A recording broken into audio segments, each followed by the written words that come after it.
बिना मेहनत के कोई महान नहीं होता। तो जो बच्चे 2023 में बिहार बोर्ड से मैट्रिक की एग्जाम देने वाले हैं उन सभी के लिए बिहार बोर्ड ने मॉडल पेपर जारी कर दिया है। उसका 2 वीडियो मैं बना करके अपने चैनल पर अपलोड कर दिया हूँ। ये तीसरा मॉडल पेपर है साइंस का। इसमें मैं आपको 80 ऑब्जेक्टिव बताऊंगा, साथ ही साथ उसका आंसर भी बताया हूँ। इसमें से बहुत सारे ऑब्जेक्टिव है जो मैंने ऑब्जर्व किया है कि कई बार एग्जाम में क्वेश्चन पूछा गया हुआ है। तो सबसे पहले ये जो पहला नंबर क्वेश्चन है कि CO2 एक है। CO2 क्या है? तो CO2 एक अम्लीय है, क्षारीय है, लवण है या फिर अनिश्चित है। तो आप यहाँ पर स्क्रीन पर देख रहे होंगे, बगल में आपको सीन दिख रहा होगा। तो इसका आंसर आपको हम सब का आंसर बताते चलेंगे, आप घबराइए नहीं, बस वीडियो को अंत तक देखने की कोशिश करें, क्योंकि जब तक आप मेहनत नहीं करेंगे तो महान नहीं बनेंगे। तो कहा जाता है कि बिना मेहनत कोई महान नहीं होता, तो आपको भी मेहनत करना ही होगा, इसीलिए मेहनत करिए और तब जाकर के आप आगे बढ़ेंगे। तो इसका आंसर क्या होगा? ए नंबर, यानी CO2 एक अम्लीय है। CO2 क्या है? एक अम्लीय है। अगला क्वेश्चन है, अधातु के ऑक्साइड प्राय होते हैं, और धातु के जो ऑक्साइड होते हैं वो प्राय किससे होते हैं? क्षारीय, अम्लीय, उदासीन या कोई नहीं। इसका आंसर होगा, आप जैसे कि देख रहे हैं 4 ऑप्शन है, आपको जो आंसर अच्छा लगता है, जो आंसर पर आपको शक है कि नहीं ये क्वेश्चन का आंसर यही होने वाला है, तो उसका आंसर जो आप नीचे कमेंट कर सकते हैं। और चलिए हम इसके आंसर बता दें आपको। यहाँ होगा बी नंबर, अम्लीय। अधातु के ऑक्साइड प्राय क्या होते हैं? अम्लीय होते हैं। कॉपर पावराइट, कॉपर पावराइट जो होता है CuFeS2 अयस्क है, किसका है? तो तांबा का है या लोहा का है, सल्फर का है, इनमें से कोई नहीं। तो इसका आंसर क्या होगा? इसका आंसर हमको आप दिखा रहे हैं, ए नंबर होगा तांबा का। कॉपर पायराइट जो होता है वो अयस्क है तांबा का।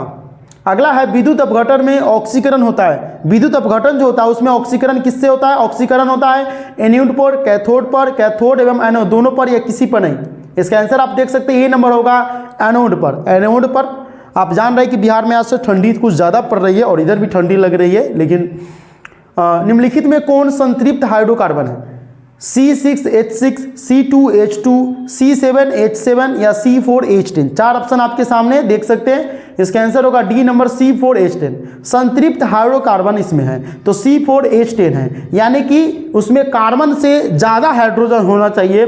तो कार्बन इसमें 4 है, हाइड्रोजन 10 है, तो 4 दूना 8, 10 होता है, हाइड्रोजन ज़्यादा हो। ठीक है, तो हीरा एवं ग्रेफाइट है, समायवी, समस्थानिक धातु है या कार्बन के अप्रूप है। 4 ऑप्शन है, आप विचार कीजिए, इसका आंसर आप नीचे कमेंट कीजिए। चलिए इसका आंसर हो जाएगा डी नंबर, कार्बन के अप्रूप है। हीरा एवं ग्रेफाइट जो है कार्बन के अप्रूप है। ये क्वेश्चन तो बिहार बोर्ड ने कई बार क्वेश्चन पूछा हुआ है कि हीरा क्या है? कार्बन के अप्रूप है। कार्बन के अप्रूप निम्नलिखित में से कौन है? तो हीरा एवं ग्रेफाइट। इस तरीके से कुछ क्वेश्चन को एक्सप्लेन किया हुआ है। तो कार्बन जो है वो कार्बन के अप्रूप कौन कौन होते हैं? हीरा एवं ग्रेफाइट, या हीरा एवं ग्रेफाइट कार्बन के अप्रूप है। ठीक है, अल्कोहल का सामान्य सूत्र होता है। अल्कोहल का सामान्य सूत्र भी कई बार पूछा गया हुआ है, बिहार बोर्ड ने पूछा है। CnH2n प्लस में 10H, CnH2n प्लस में CHO, CnH2n प्लस में 1 CHO, COOH, CnH2n प्लस में NH2। तो अल्कोहल का जो सामान्य सूत्र होता है वो ए नंबर होगा, CnH2n प्लस में 10H होता है। CnH2n प्लस में 10H होता है, वो अल्कोहल का सामान्य सूत्र हो गया। निम्नलिखित में कौन ससंयोगिक यौगिक है? ससंयोगिक यौगिक आप देख सकते हैं CH4 NaCl CaCl2 Na2। चलिए ऑप्शन है आपके पास है, जो भी आंसर है आप कमेंट कर सकते हैं। ए नंबर होगा CH4। कौन ससंयोगी यौगिक है? तो CH4 है ससंयोगिक यौगिक। ससंयोगिक यौगिक का मतलब है, हम आपको बता दें कि एक जो रहेगा यहाँ पर, हम इसी में से ले लेते, घबराइए नहीं, इसी में से कलम ले लेते हैं। यहाँ पर आप देख सकते हैं, जैसे यहाँ पर कार्बन हो गया और कार्बन के ऊपर H यहाँ पर भी हो गया। ठीक है, H इधर से भी हो जाएगा, ठीक है, और H इधर से भी हो जाएगा, क्लियर, और H यहाँ से भी हो जाएगा। इस तरीके से इसका होगा। ठीक है, तो निम्नलिखित में कौन ससंयोगी यौगिक है? तो इसका हो जाएगा ये। ठीक है, चलिए अगला देख लेते हैं। कार्बन क्या है? कार्बन धातु, अधातु, उपधातु, इनमें से कोई नहीं। इसका आंसर आप देख सकते हैं, बी नंबर होगा अधातु। कार्बन क्या है? अधातु है। अगला है कि वोल्ट मीटर के स्केल पर OV और 1V के बीच 20 विभाजन चिन्ह है। तो वोल्ट मीटर का अल्प मापांक होगा। लिस्ट अमाउंट क्या होगा? List count 0.5 volt, 0.5 volt, 0.05, 0.005। इसका आंसर आप देख लीजिए, बी नंबर होगा 0.05। किसी वोल्ट मीटर के स्केल पर OV है, 0 वोल्ट है, 0 वोल्ट और 1 वोल्ट के बीच भी 20 विभाजन चिन्ह है। ठीक है, 0 वोल्ट है, इसको 0 वोल्ट और 1 वोल्ट बोलेंगे। ठीक है, इसको क्या पढ़ेंगे? 0 वोल्ट और 1 वोल्ट के बीच 20 विभाजन चिन्ह है। तो वोल्ट मीटर का अल्प मापांक क्या होगा? 0.05। क्यों? क्योंकि 0.05 से अगर हम गुना कर दें किसमें? 20 में, तो 0.05 को 20 से गुना कर देंगे तो 100 हो जाएगा ना, 100 का मतलब 1 हुआ ना, तो वो 0 और 1 के बीच में इसी तरह से कंबाइन किया गया है, उसको डिवाइड किया गया है। जैसे हम आपको बता दें कि यहाँ से लेकर के मान लीजिए कि ये एक लाइन है पूरा, ठीक है, ये एक लाइन है, इधर 0 वोल्ट है, इधर 1 वोल्ट है, ठीक है, इसके बीच में हमको देना है 20 को मापांक, तो देखेंगे क्या 0.05, ठीक है, 0.1 हो जाएगा फिर यहाँ पर, ठीक है, क्योंकि 0.01 का मतलब होता है 0.01 का मतलब 10, 0.1 हो जाएगा, ठीक है, 0. फिर उसके बाद क्या आ जाएगा 2 हो जाएगा, 0.2, 0.3 इस तरीके से बढ़ते जाएगा, इस तरीके से 20 जो है इसमें आ जाएगा। मनुष्य में प्रमुख उत्सर्जी अंग है रक्त, संवेद ग्रंथि, वृक्क, अग्नाशय। इसका आंसर आप देख सकते हैं, इसका आंसर हो जाएगा सी नंबर, सॉरी ऑप्शन है वृक्क हो जाएगा। मनुष्य में प्रमुख उत्सर्जी अंग जो होता है वृक्क होते हैं। प्रकाश संश्लेषण के लिए निम्न में से कौन से कच्चे पदार्थ की आवश्यकता नहीं है, तो प्रकाश संश्लेषण के लिए निम्न में से कार्बन डाइऑक्साइड, ऑक्सीजन, जल या क्लोरोफिल। तो आंसर तो आपको दिख ही रहा होगा कि क्लोरोफिल होना चाहिए ना, सॉरी क्लोरोफिल का है ऑक्सीजन। प्रकाश संश्लेषण निम्न में से कौन से कच्चे पदार्थ की आवश्यकता नहीं है, कच्चे पदार्थ की आवश्यकता, सॉरी यार, प्रकाश संश्लेषण में तो कार्बन डाइऑक्साइड की जरूरी पड़ता है, हम भी कंफ्यूजन हो गए थे। ऑक्सीजन जो होता है वो प्रकाश संश्लेषण की प्रक्रिया से पेड़ पौधे हम लोगों को प्रदान कराती है, और हम लोग जो है कार्बन डाइऑक्साइड छोड़ते हैं, तो कार्बन डाइऑक्साइड हम लोग छोड़ते हैं तो प्रकाश संश्लेषण में उसको जरूरी होता है कार्बन डाइऑक्साइड, जल और क्लोरोफिल की जरूरी होता है, और जो प्रक्रिया करता है तो उस स्थिति में निकलता है क्या ऑक्सीजन, और हम लोग ऑब्जर्व करते हैं। तो प्रकाश संश्लेषण के लिए निम्न में से कौन से कच्चे पदार्थ की आवश्यकता नहीं होती है, इसका मतलब होगा प्रकाश संश्लेषण। हम ऑक्सीजन पर ध्यान ही नहीं दिए थे, ठीक है, इसका आंसर हो गया। इसका मतलब क्या हो गया, ऑक्सीजन होगा। ऑक्सीजन की उसको जरूरी नहीं होता, बल्कि ऑक्सीजन वो देता है ना। अगला, शरीर में सबसे छोटी रक्त वाहिनी है, धमनी, कोशिकाएं, सीरा, वेना कब। इसका आंसर हो जाएगा डी नंबर, वेना कब। शरीर में सबसे छोटी रक्त वाहिनी हो जाएगा वेना कब। देखिए बिहार बोर्ड की तरफ से मॉडल पेपर जारी किया गया, उसी का हम आंसर सबका बता रहे हैं। आप लोग इस वीडियो को अंत तक देखिए। बिहार बोर्ड मॉडल पेपर जारी करता है, उसमें से 50 से 60% वो एग्जाम में भी डालता है, तो आप लोग इस वीडियो को अंत तक देखिएगा। अधिकतर पादप नियंत्रक उत्पन्न होते हैं बढ़ते तने के अग्रभाग पर, बढ़ती जड़ के अग्रभाग पर, फ्लोएम की संवहनी नलियों पर, ए और बी दोनों पर। इसका आंसर हो जाएगा डी नंबर, ए और बी दोनों पर, यानी कि ए पर भी होगा और बी पर भी होगा, यानी बढ़ते तने के अग्रभाग पर भी और बढ़ती जड़ के अग्रभाग पर अधिकतर पादप जोता नियंत्रक उत्पन्न करता है। पुष्पी पौधों में लैंगिक जनन जिसके द्वारा होता है, पुष्पी पौधे होते हैं उसमें लैंगिक जनन किसके द्वारा होता है, पत्तियों के द्वारा, तने के द्वारा, फूलों द्वारा या बीज द्वारा। इसका आंसर होगा ये, यहाँ पर देख सकते हैं सी नंबर, फूलों द्वारा। पुष्पी जो पौधे होते हैं उसमें लैंगिक जनन जो होती है वह होती है फूलों के द्वारा। फूल का कौन सा भाग फल में बदलता है, फूल का कौन सा भाग फल में बदलता है, पुंकेसर, स्त्री कैंसर, अंडाशय, बीज। इसका आंसर देख सकते हैं सी नंबर, अंडाशय। फूल का कौन सा भाग फल में बदलता है, अंडाशय।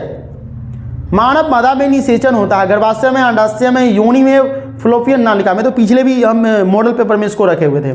चलिए इसका आंसर हो जाएगा डी नंबर, फैलोपियन नलिका में। मानव मादा में निषेचन जो होता है फैलोपियन नलिका में होता है। वर्तमान प्राणियों में कुछ संरचनाएं ऐसी पाई जाती जिनका शरीर में अब कोई उपयोग नहीं रह गया, ऐसी संरचनाओं को क्या कहते हैं, समजात अंग, अवशेषी अंग, समृद्धि अंग, इनमें से कोई नहीं। इसका आंसर हो जाएगा बी नंबर, अवशेषी अंग।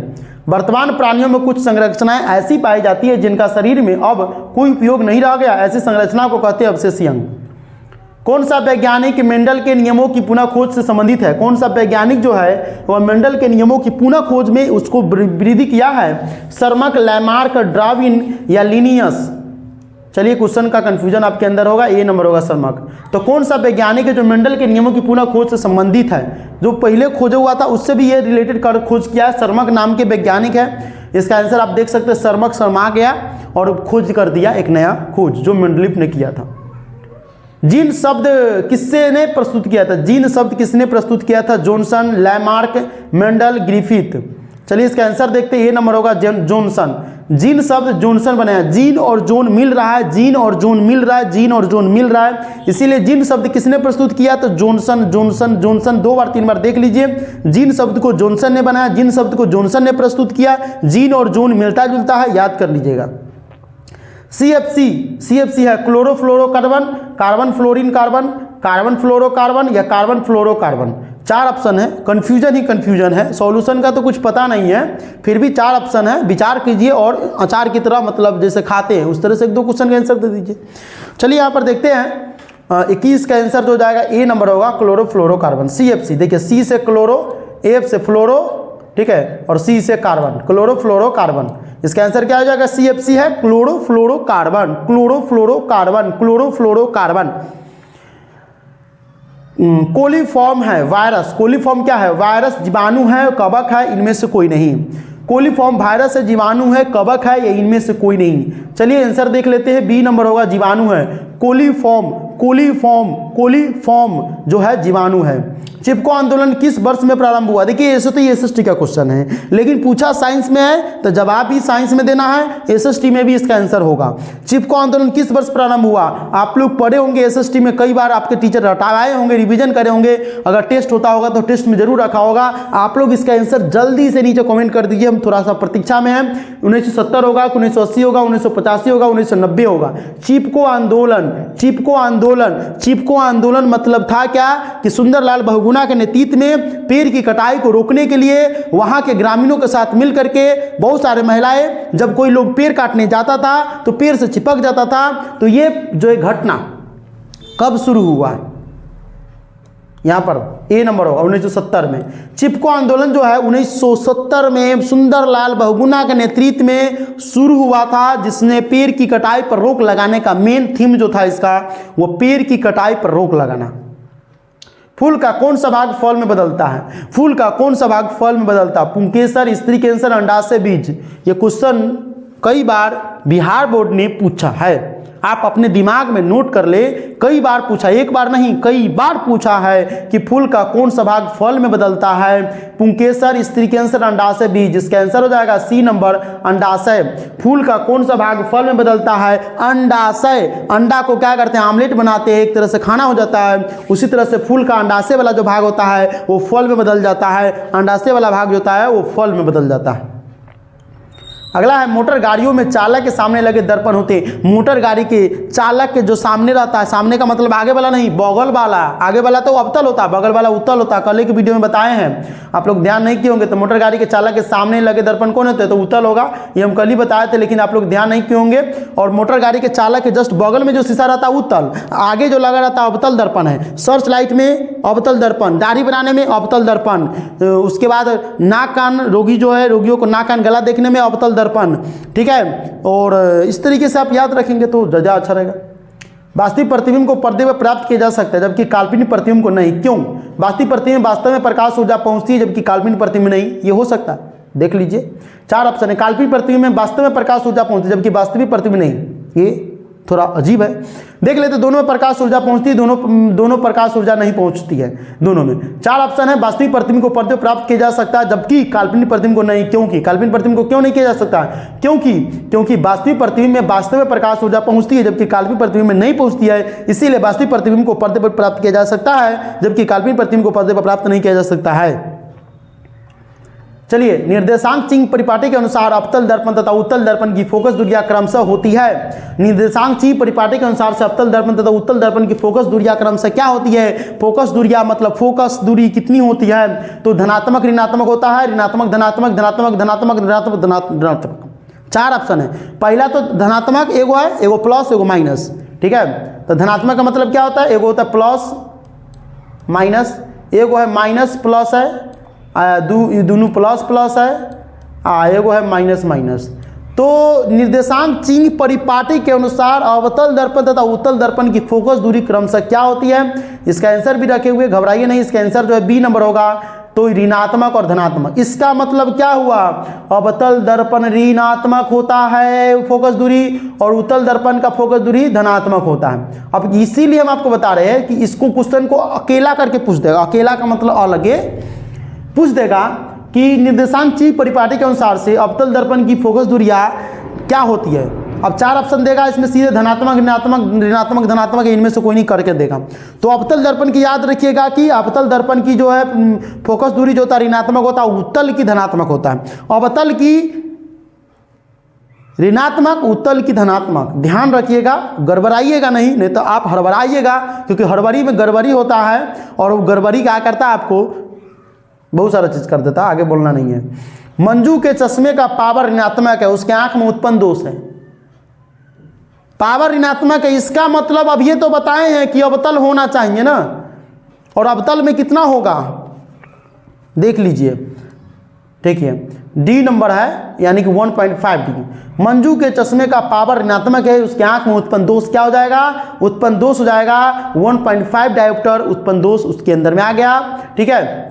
चलिए, और उत्पन्न दोष में कहेगा तो बहुत सारा चीज़ें होती है, जैसे 1.5 है, 0.5 रहता है, तो इसका मतलब है कि इसको प्लस पॉइंट है, प्लस पॉइंट इसका मतलब उत्तल की प्रॉब्लम है, उत्तल की प्रॉब्लम मतलब दूर की प्रॉब्लम है, यानी कि दूर दृष्टि दोष, निकट दृष्टि दोष नहीं, दूर दृष्टि दोष।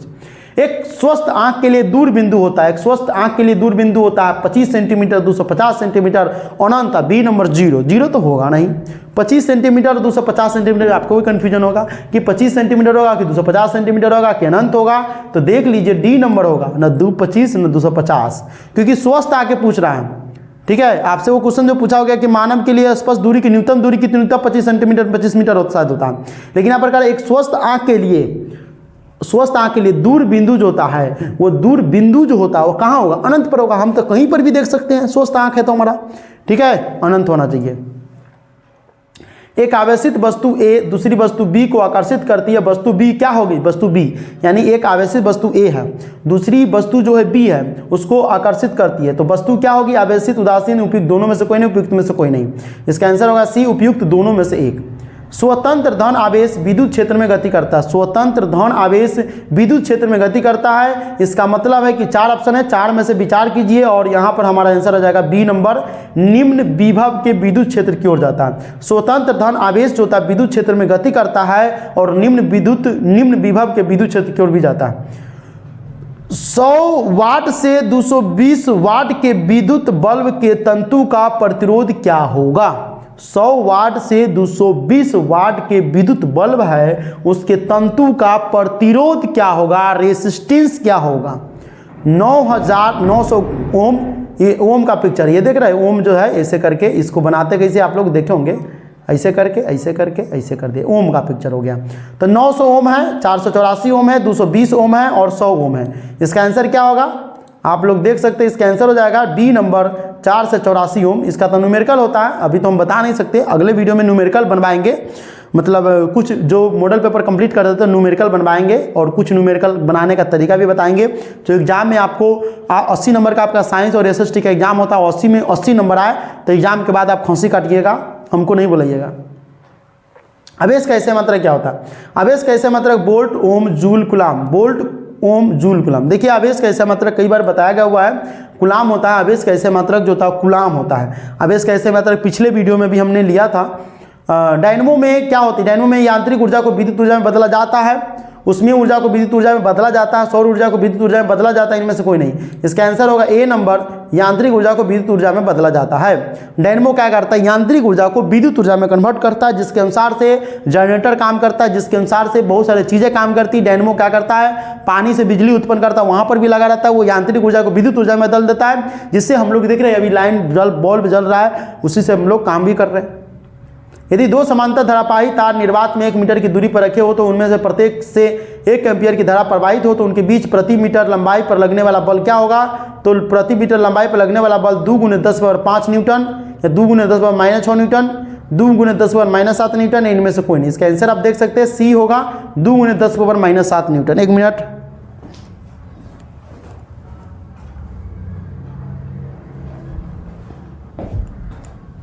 थोड़ा सा प्रॉब्लम है कि कभी कभी हो जाता है, चलिए जल्दी देख लेते हैं क्योंकि रिकॉर्डिंग रुक जाएगा तो फिर आप लोग को फिर प्रॉब्लम हो जाएगा। विद्युत मोटर बदलता है, विद्युत मोटर बदलता है यांत्रिक ऊर्जा को विद्युत ऊर्जा में। चलिए 4 ऑप्शन है, आप पढ़ लीजिएगा। इसका आंसर देते बी नंबर, विद्युत ऊर्जा को यांत्रिक ऊर्जा में। स्पेस कम रहता है क्योंकि बहुत लंबा वीडियो बन जाता है ना। SnCl2 है, ऑक्सीकारक, अपकारक, ऑक्सीकारक एवं अपकारक, इनमें से कोई नहीं। तो SnCl2 है, बी नंबर अपकारक है। Fe2O3 और प्लस में 2L रिएक्शन करा है, Al2O3 प्लस में 2Fe बना है। इसमें क्या हुआ है, तो इसमें जो आप सब देख रहे हैं 3 नंबर विस्थापन अभिक्रिया का काम किया है। विस्थापन अभिक्रिया आप पढ़े होंगे, विस्थापन अभिक्रिया, उष्माक्षेपी अभिक्रिया, उष्माशयी अभिक्रिया, ये सब अभिक्रिया होती है, वो पढ़े होंगे। उसी में इसका रिएक्शन होता है। इस रिएक्शन को आप विस्थापन अभिक्रिया का डिफिनेशन लिख दे, इसके नीचे ये लिख दीजिएगा, काम चल जाएगा। प्लास्टर ऑफ पेरिस का जमना कारण है, प्लास्टर ऑफ पेरिस के जमना उपचयन, अपचयन, निर्जलीकरण, जलासरण। इसका आंसर होगा जी नंबर जलासनन। जलासनन के कारण क्या होता है, प्लास्टर ऑफ पेरिस जो होता है जमने लगता है और सूख जाता है। सॉल्वे विधि से Na2CO3 के निर्माण के लिए आवश्यक कच्चा पदार्थ होगा, इसका आंसर दे सकते हैं डी नंबर होगा NaCl NH3 CaCO3। सॉल्वे विधि से Na2CO3 के निर्माण के लिए आवश्यक कच्चा पदार्थ क्या क्या होगा, तो NaCl NH3 और CaCO3 मिलेगा तो Na2CO3 का रिएक्शन करेगा। कौन अंतःस्रावी और बाह्यस्रावी ग्रंथि जैसे कार्य नहीं करता, अग्नाशय पीयूष ग्रंथि अंडाशय वृषण, इसका आंसर हो जाएगा बी नंबर पीयूष ग्रंथि। कौन अंतःस्रावी जो है बाह्य ग्रंथि जैसे काम नहीं करता, पीयूष ग्रंथि। निम्न में से कौन सा अंग संवेदी ग्राही नहीं है, कान आंख नाक दिमाग, तो इसका आंसर होगा दिमाग। निम्न में से कौन सा अंग संवेदी ग्राही नहीं है, संवेदी ग्राही संवेदना के अनुसार से नहीं, वो अपने दिमाग के अनुसार से काम करता है। तो कान आंख नाक है लेकिन दिमाग तो अंदर में है, इसीलिए। समझात अंगों का उदाहरण है, समझात अंगों का उदाहरण क्या हो जाएगा, ए नंबर हो जाएगा हमारा हाथ और कुत्ते के अग्रपाद। हमारा हाथ और कुत्ते के अग्रपाद समझात अंगों के उदाहरण है। कुत्ते के अग्रपाद जो होता है अगला वाला भाग और हमारा हाथ जो होता है वो समझात अंग है, ठीक है। कौन सा विलक्षण वंशागत नहीं होता है, कौन सा विलक्षण वंशागत यानी वंशों के अनुसार यानी कि जेनेटिक गुण है, सी नंबर होता है शरीर का आकार। ये कौन सा विलक्षण वंशागत नहीं होता, शरीर का आकार। शरीर का आकार वंशागत नहीं होता। वंशागत क्या होता है, बाप का बाल जल्दी पक रहा है बेटा का बाल जल्दी पक जाएगा, बाप का बाल जल्दी झड़ गया बेटा का बाल जल्दी झड़ जाएगा, बाप का अंदर ईमानदारी है तो बेटा के अंदर ईमानदारी होगा, बाप के अंदर बेईमानी हो तो बेटा के अंदर बेईमानी होगा, बाप के अंदर कोई बीमारी वगैरह हो तो बेटा के अंदर भी ज्यादातर हो जाता है। तो अगला क्वेश्चन है, निम्न में से कौन आहार श्रृंखला के निर्माण करता है, यहाँ पर ऑप्शन 4 है, देखते हैं। बी नंबर होगा घास बकरी तथा मानव जो है आहार श्रृंखला का निर्माण करता है। कौन सा जैव निम्नीकरण कचरा है, कौन सा जैव निम्नीकरण कचरा है, इसका आंसर सी नंबर थर्मोकोल। कौन सा गैस वैश्विक उष्मन के लिए उत्तरदायी होता है, इसका आंसर हो जाएगा आप देख सकते हैं ये number carbon dioxide. Carbon dioxide वैश्विक उष्मन के लिए उत्तरदायी है। निम्न में कौन गंगा प्रदूषण के लिए उत्तरदायी नहीं है, गंगा में मछली पालना, गंगा में पकड़ना, ये सब सारा चीज जो आपके सामने है। गंगा में मछली पालना जो है गंगा प्रदूषण के लिए उत्तरदायी नहीं है। गंगा में अगर मछली पकड़े तो गंगा थोड़ी प्रदूषण होगा। अगला देख लीजिए, समान नेत्र के लिए स्पष्ट दर्शन की न्यूनतम दूरी क्या होता है, ये क्वेश्चन आपको उसमें था तो कंफ्यूजन हो रहा होगा। सी नंबर था 25 सेंटीमीटर स्पष्ट दूरी। समान नेत्र के लिए स्पष्ट दूरी की न्यूनतम दूरी जो होता है 25 सेंटीमीटर होता है। मानव नेत्र जिस भाग पर किसी वस्तु का प्रतिबिंब बनाता है वो क्या कहलाता है, मानव नेत्र जिस भाग पर किसी वस्तु का प्रतिबिंब बनाता है वो क्या कहलाता है, इसका आंसर हो जाएगा डी नंबर दृष्टिपटल या रेटिना। दृष्टिपटल या रेटिना। मानव नेत्र में किस प्रकार का लेंस पाया जाता है, मानव नेत्र में किस प्रकार का लेंस पाया जाता है, ये नंबर होता है उत्तल लेंस होता है। उत्तल लेंस होता है दूर की वस्तु को भी देखने में मदद करता है और नजदीक की वस्तु को तो देखता ही है। अभिनेत्र लेंस की फोकस दूरी में परिवर्तन किया जाता है, अभिनेत्र लेंस की फोकस दूरी का परिवर्तन किया जाता है। सी नंबर में पक्षमाभी द्वारा अभिनेत्र लेंस की फोकस दूरी में परिवर्तन किया जाता है पक्षमाभी द्वारा। 1 एंगस्ट्रॉन का मान क्या होता है, 1 एंगस्ट्रॉन का मान 10⁻10 10⁻8 सेंटीमीटर पर सेकेंड 10⁻11 मीटर, इनमें से कोई नहीं। इसका आंसर दे सकते हैं नंबर होगा 10⁻10। ये 1 एंगस्ट्रॉन का मान होता है, 1 एंगस्ट्रॉन का मान 10 होता है 10⁻10। दृश्य प्रकाश में किस वर्ण का तरंगदैर्घ्य अधिकतम होता है, दृश्य प्रकाश में कौन प्रकाश का किस वर्ण का तरंगदैर्घ्य अधिकतम होता है, बी नंबर होगा लाल का। और लाल इसीलिए खतरा का निशानी है क्योंकि दूर से भी दिखाई पड़ने लगता है। निकट दृष्टिदोष का निवारण किस लेंस होता है, निकट दृष्टिदोष का निवारण जो होता है वो बी नंबर अवतल होता है। निकट दृष्टिदोष में अवतल होता है और दूर दृष्टिदोष में वो उत्तल का प्रयोग होता है। तो निकट दृष्टिदोष में अवतल का प्रयोग होता है और दूर दृष्टिदोष में उत्तल का प्रयोग होता है। स्पेक्ट्रम प्राप्त करने के लिए किसका उपयोग किया जाता है, स्पेक्ट्रम प्राप्त करने के लिए जो होता है डी नंबर प्रिज्म का प्रयोग किया जाता है। स्पेक्ट्रम जो होता है प्रिज्म से होकर गुजरता है इसलिए प्रिज्म की जरूरी पड़ता है। जो नेत्र निकट स्थित वस्तु को साफ नहीं देख सकता उस नेत्र में होता है दूर दृष्टि दोष। निकट वस्तु को साफ साफ नहीं देख सकता, इसका मतलब है उसमें ए नंबर का ऑप्शन है दूर दृष्टि दोष है। दूर दृष्टि दोष मतलब दूर का प्रॉब्लम खत्म है, नजदीक का प्रॉब्लम है, इसीलिए वो निकट की वस्तु को साफ साफ नहीं देख पा रहा है, निकट की वस्तु को साफ साफ नहीं देख पा रहा है, इसका मतलब अवतल दर्पण का जरूरी है उसको।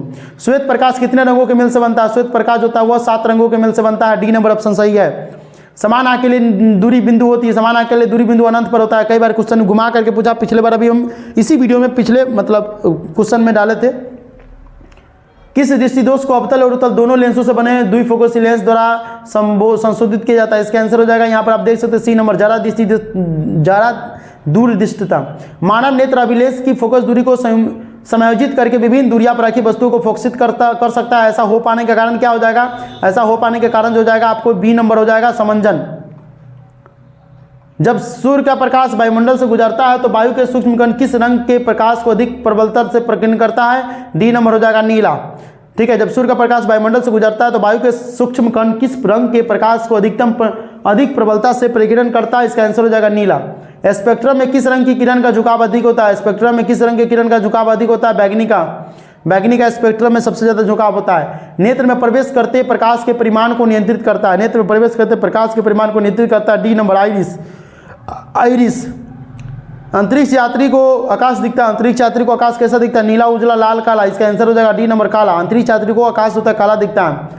आकाश का रंग नीला होने का कारण क्या है? परावर्तन के कारण, अपवर्तन के कारण, परिकिरण के कारण, इसमें से कोई नहीं। इसका आंसर होगा परिकिरण के कारण प्रकाश का रंग नीला होता है।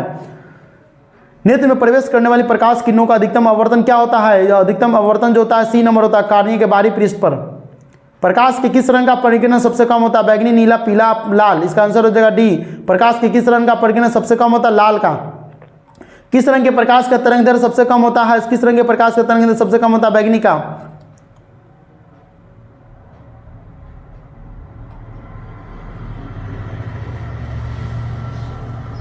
ये देखिए, इसमें सबसे कम नहीं, सबसे अधिक होना चाहिए था, यहाँ पर अधिक होता। अधिक हो गया नहीं, अधिक। क्लियर? इसमें कम होगा बैगनी का। इंद्रधनुष का भीतरी हिस्सा किस रंग का होता है? इंद्रधनुष का भीतरी हिस्सा जो होता है वो आप देख सकते हैं बी नंबर होगा, बैगनी। ठीक है।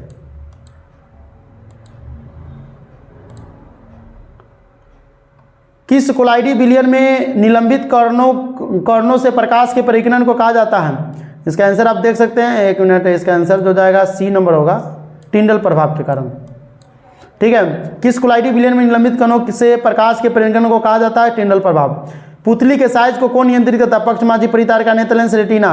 इसका आंसर हो जाएगा बी नंबर, परितारिका। पुतली के साइज को नियंत्रित करता है परितारिका। दीर्घ दृष्टि दोष का उपचार किस लेंस द्वारा होता है? अवतल लेंस, बेलनाकार, उत्तल, बाइफोकल। इसका आंसर होगा सी नंबर, उत्तल लेंस। तरंग दैर्ध्य को समानता व्यक्त किया जाता है। तरंग दैर्ध्य को कैंडेला के रूप में, जूल के रूप में, एम्पियर के रूप में, एंगस्ट्रम के रूप में। इसका हो जाएगा डी नंबर, एंगस्ट्रम के रूप में। निम्नलिखित में तो कौन नेत्र का रंगीन भाग होता है? कौन जो रंगीन नेत्र का रंगीन भाग है? कार्निया, रेटिना, परितारिका, पुतली। इसका आंसर हो जाएगा सी, परितारिका। वायुमंडल में प्रकाश के किस वर्ण का परिकिरण अधिक होता है? लाल, नीला, पीला, नारंगी। इसका आंसर हो जाएगा बी नंबर, पीला, सॉरी नीला।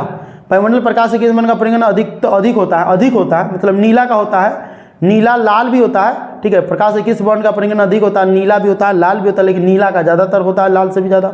चलिए देख लेते हैं, प्रकाश की किस घटना के कारण सूर्य में हमें वास्तविक सूर्योदय से लगभग 2 मिनट पूर्व दिखाई देने लगता है? प्रकाश जो होता है 2 मिनट पूर्व दिखाई देने लगता है। इसमें कौन सी घटना होती है? तो इसमें होता है वायुमंडलीय अपवर्तन के कारण हमें जो है सूर्य के प्रकाश, सूर्य के उगने से 2 मिनट पहले ही आकाश में दिखाई पड़ने लगता है।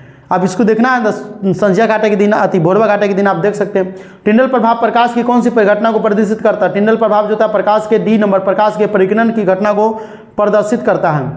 पानी से भरी बाल्टी गहराई कम दिखती है। पानी से भरी बाल्टी गहराई कम दिखती है, इसका कारण क्या है? पानी से भरी बाल्टी में गहराई कम दिखती है, इसका मतलब है पूर्ण आंतरिक परावर्तन के कारण जो था कम दिखाई पड़ती है। एक साधारण प्रिज्म कितने सतहों से घिरा होता है? इससे पहले हम इसका आंसर बता दें, उससे पहले आपसे रिक्वेस्ट है कि अगर आप चैनल पर नए हैं, बिहार बोर्ड 2023 में एग्जाम देना चाहते हैं और मैट्रिक एग्जाम देना चाहते हैं, तो इसके लिए आप चैनल को सब्सक्राइब कर लें, क्योंकि इस तरह की रेगुलर वीडियो अपलोड होते रहेंगे। VVI क्वेश्चन भी आपको बताए जाएंगे और एग्जाम में आने वाले क्वेश्चन तो जरूर ही आपको बताए जाएंगे। 7 साल का भी एक्सपीरियंस है, 7 ईयर्स एक्सपीरियंस के साथ हम आपको पढ़ा रहे हैं। तो चलिए इसका आंसर आपको बता दें, सी नंबर हो जाएगा 5। एक साधारण प्रिज्म जो होता है 5 सतहों से घिरा रहता है। इसी के साथ आज का वीडियो यहीं पर खत्म होता है। फिर मिलते हैं अगले वीडियो में एक नए उमंग, नए खुशी के साथ, नए वीडियो में। तब तक के लिए जय हिंद, जय भारत।